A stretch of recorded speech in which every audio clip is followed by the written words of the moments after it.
From prison cells to sold-out arenas. The real story of Jelly Roll. They told him he'd never make it. Born as Jason DeFord, Jelly Roll didn't grow up dreaming of fame.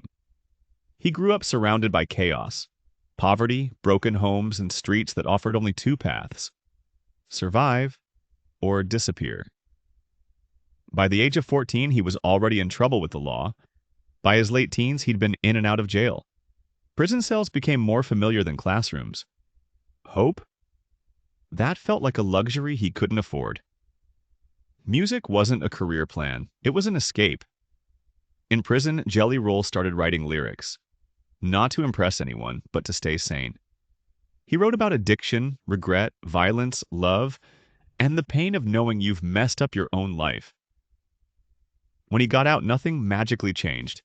No record deal, no money, no safety net.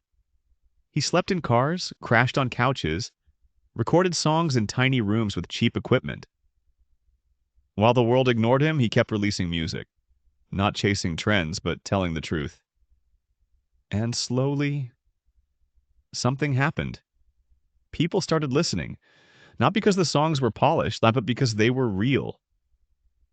Fans saw themselves in his lyrics: former addicts, broken families, people trying to outrun their past.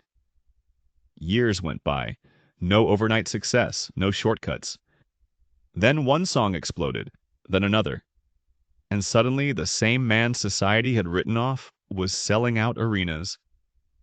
Jelly Roll went from inmate to Grammy-nominated artist. From sleeping in cars to walking red carpets.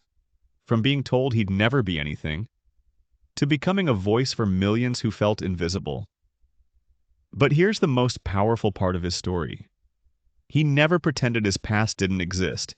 He talks openly about prison, about addiction, about failure, because success didn't erase his pain, it gave it meaning. Today, Jelly Roll is worth millions, but his real wealth isn't money. It's proof. Proof that your past doesn't define your future. That rock bottom isn't the end. It's sometimes the foundation. And that sometimes the most broken voices end up being the ones the world needs to hear the most.